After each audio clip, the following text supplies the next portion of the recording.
Good morning to all. The topic of lecture is magnetic materials.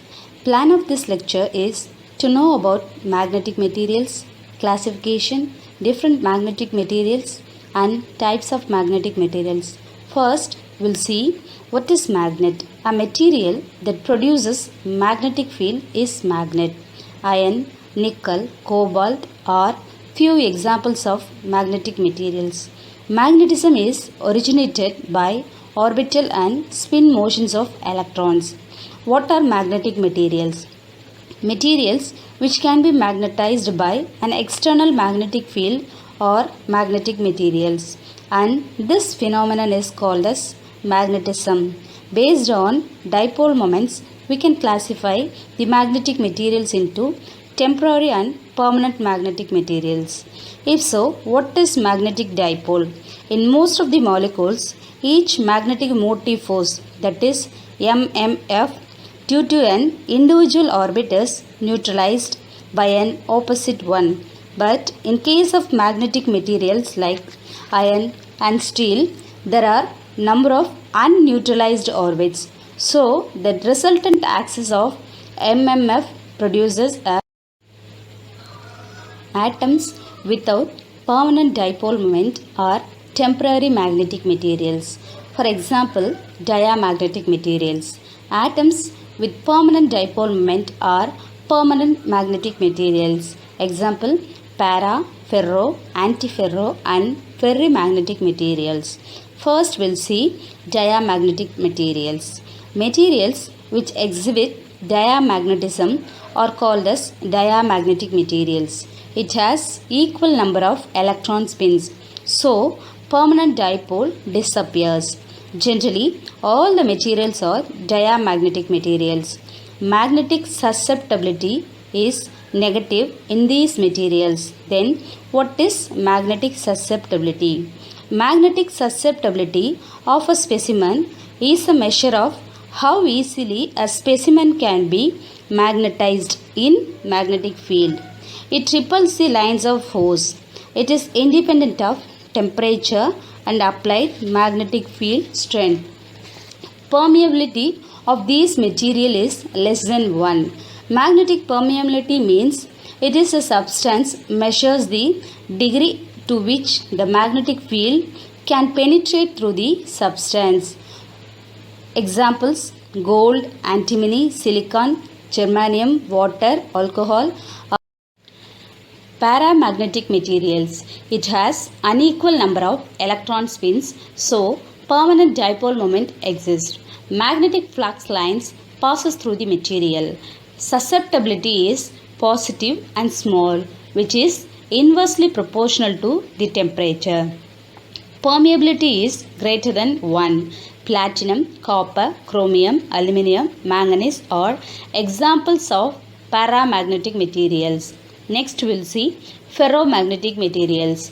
Large amount of unequal electron spins are available. So high amount of permanent dipole moment appears in these materials. Magnetic flux lines are highly attracted towards the material. Magnetic susceptibility is positive and large. It depends upon temperature. Permeability is very much greater than 1. Iron, nickel, cobalt are examples for ferromagnetic material. Now we'll see antiferromagnetic materials. In these materials, magnetic dipole moment are equal in magnitude but in opposite direction. Adjacent magnetic dipoles are aligned antiparallel. Susceptibility is positive and small. It depends on temperature. First, temperature increases gradually and then decreases. Most of the anti-ferromagnetic materials are ionic compounds. Example, manganese oxide, manganese sulfide, nickel chromium and so on. Now we'll see ferrimagnetic materials or ferrites. These materials possess unequal dipole moment in magnitude and in opposite direction. So, it has net magnetic moment. Susceptibility is positive and very large. Spin alignment is antiparallel of different magnitude. High permeability and high resistivity. It has low eddy current loss and hysteresis loss. What is hysteresis? The lagging of magnetic induction behind the applied field strength is called magnetic hysteresis. What is hysteresis loss? When a specimen is taken through a cycle of magnetization, then there is a loss of energy in the form of heat. This loss of energy is known as hysteresis loss. Now we will move on to types of magnetic materials. Based on magnetization, these magnetic materials are classified into soft magnetic materials and hard magnetic materials.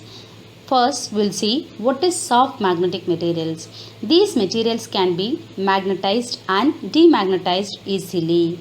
In case of hard magnetic materials, it is hard to magnetize and demagnetize. Now, we'll see soft magnetic materials with its properties. Soft magnetic materials can be magnetized as well as demagnetized easily. It has high permeability. The stored energy is low. The product of retentivity and coercivity is known as energy product. It represents the maximum amount of energy stored in the specimen. It shows low hysteresis loss and the eddy current loss is also low. Domain walls can be moved easily. It has small retentivity. What is retentivity? Retentivity or residual magnetism is the amount of magnetic induction retained in the material after removing the magnetizing field. And also it shows small coercivity. What is coercivity? It is the amount of magnetizing field applied in the reverse direction to remove the residual magnetism completely from the material. Iron, silicon alloy, nickel iron alloy are examples for soft magnetic materials, and it is used in temporary magnets like Now, hard magnetic materials. It is hard to magnetize and demagnetize. It shows low permeability. Magnetic stored energy is high in these materials. Large hysteresis loss is observed due to large hysteresis loop. Coercivity and retentivity are large. More eddy current loss is observed. It is hard to move the domain walls. Cobalt steel, tungsten steel are examples of hard magnetic materials. Applications. It is used in permanent magnets like loudspeakers and electrical measuring instruments. Students, in this lecture, we have learnt different magnetic materials and its properties with applications. With this, we conclude this lecture by saying thank you. Thank you.